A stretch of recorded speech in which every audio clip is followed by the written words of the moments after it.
تمام مسالک سے، رنگ سے، نسل سے، علاقے سے بالاتر ہو کے کام کرتے، اس کے لیے میں بہت زیادہ خوش ہوں۔ اور شاید صبح ناشتے کے بعد کافی ٹائم گزر گیا، ایسی جگہ پہ بھرپور تالیاں چاہیے۔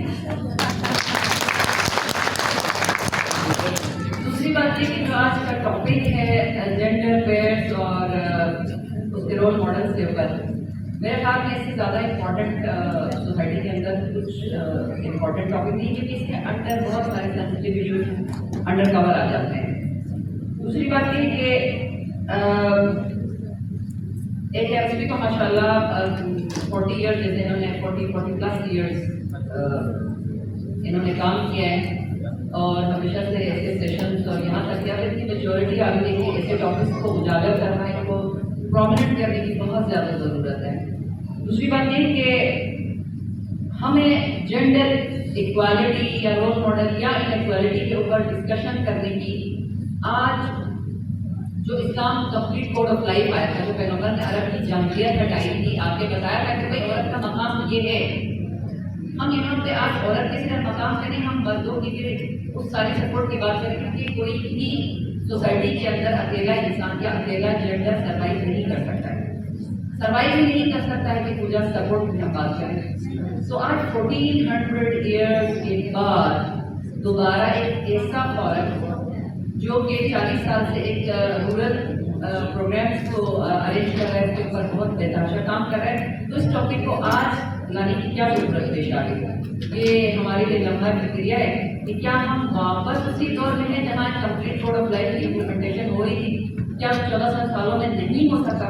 کیا علم کی کمی ہو گئی تھی، اداروں کی کمی ہو گئی تھی، لوگوں کی سمجھ بوجھ خراب تھی، یا کیا ایسا مسئلہ ہے جس کی وجہ سے آج ہم پھر جا کے جینڈر رول ماڈلس اور ہمیں حقوق کی کمی اور انہیریٹنس اور مطلب وہ پرسپیکٹو جہاں سے ہم لیک کر رہے ہیں، ہم نیپولین کو کبھی کوٹ کرتے ہیں، کبھی مغرب کو کوٹ کرتے ہیں، لیکن ہم اپنے آپ کو بھول گئے ہیں، تو ہمیں کیوں آج یہ ٹاپک کی ضرورت پیش آئی؟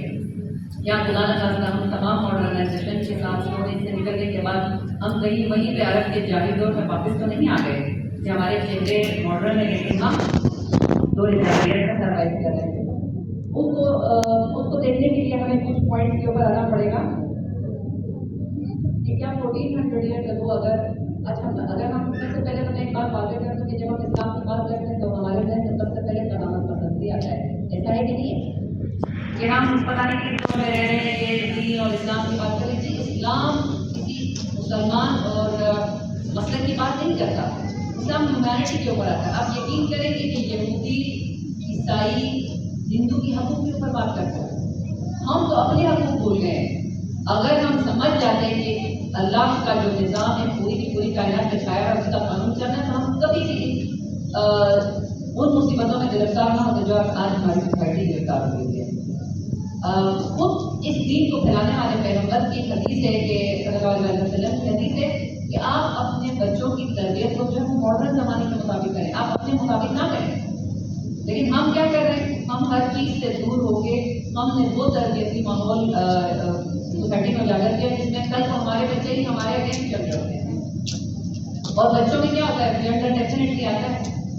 جب ہم جینڈر کی بات پہ آتے ہیں تو آپ سب کو پتا ہے کہ چاہے ہم پڑھی لکھی مائیں ہیں یا ہم شعور رکھنے والے ہیں، شعور کا لفظ مجھے نہیں کرنا چاہیے، شعور ہوتا تو ہم یہ نہ کرتے، ہم خود جینڈر انیکوالٹی کا ہے۔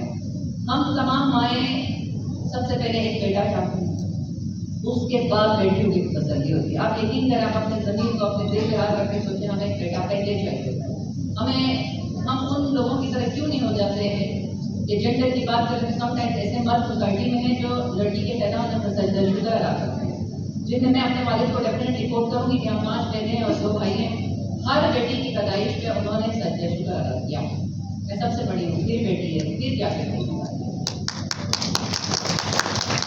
اور اس کے علاوہ ایک بات یہ بھی میں آپ کو بتا دوں کہ اگر اپنی مثالیں میں اب بار بار آپ کو بتاؤں کہ یہ مت تصور کریں کہ لیڈرز نے، ہم ہمیشہ سیکھنے والے ہیں، کیونکہ انسان نے آخری دم تک اپنی لرننگ اسٹیج ہونا چاہیے۔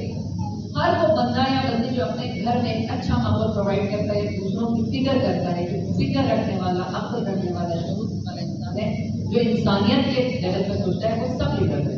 اور دوسری بات یہ کہ جب ایجوکیشن کی تو ایک بہت واقعہ میں اکثر کوٹ کرتی ہوں یہ بات کہ ہم پبلک اسکول اینڈ کالجز صرف انگلش میڈیم تھا، اس کو کہاں یہ تصور تھا کہ کبھی کبھی میں سب انگلش میڈیم اسکول ہوں گے، سب لوگ چاہیں گے کہ ہماری بیٹیاں بھی آگے آئیں. آپ یقین کریں کہ میرے والد صاحب PIA میں مینیجر تھے اور والدہ میری ٹیچر تھی. اس وقت کی ٹیچر تھی جب یہ ہائی اسکول میں ایسے کے بعد لوگ آرام سے بلکہ 9th-10th کے لوگوں کو اٹھا کے ٹیچر کیونکہ نہیں تھے لوگ ہمارے پاس اتنے پہاڑی اور سخت ایریا میں لوگ آ کے سروسز نہیں دے سکتے تھے. پنجاب کی کچھ ٹیچر تھے، آج بھی ہیں. اینی ہاؤ تو ہر دن ہمیں رات کو دسترخوان پہ یہ سننے کو ملتا تھا کہ بچوں کو کیوں پڑھا رہے ہیں. کون بولتا تھا یہ؟ یا امی کے ساتھ وہی پڑھی لکھی مائیں جو ہماری بظاہر پڑھی لکھی اور شعور دور ہے. پڑھی لکھی ہونے کا یہ مطلب نہیں کہ ہم نے آپ کو شعور دیا گیا. پھر والد صاحب یہ کہتے تھے کہ ہمارے بھی جو کلیگز ہیں وہ اکثر کہتے ہیں کہ آپ نے بیٹوں کی کچھ شادیاں کر دی ہیں، ان کو مہنگے اسکولوں میں کیوں پڑھا رہے ہیں. اب یقین کیجیے کہ ہمارے باتیں سن کے میٹرک ہو گیا. اس کے بعد جب میڈیکل لائن میں جا کے جب میں نے ہاسپٹل جوائن کیا تو ان کی بہت ساری مائیں بہنیں ہاسپٹل میں تھیں. اس دن میں نے اپنے والد صاحب کو جا کے بتایا کہ ان کو کہیں کہ اگر کوئی پڑھا لکھا نہ ہو تو دوسروں کو کیسے دیکھے گا. چلے ٹیچر، ڈاکٹر، کوئی بھی پڑھا لکھا تعلیم ٹیچر اگر ایک پڑھا لکھا نہ ہو تو دوسروں کے لیے کیسے سپورٹیو بنے گا. یہاں پہ جینڈر ٹو جینڈر اکوالٹی تھی، یعنی فیمیل ٹو فیمیل. لیکن جہاں میرے والد مجھے سپورٹ کرے وہاں جینڈر مطلب جینڈر کا مین ٹو فیمیل سپورٹ تھی. تو معاشرہ پورا اسی کائنات اس سے اللہ نے اس نظام میں بنایا ہوا ہے کہ آپ اکیلے یا اکیلا جینڈر یا بہت زیادہ کسی کی حقوق زیادہ کسی کے کام پہ آپ سروائیو کر ہی نہیں سکتے.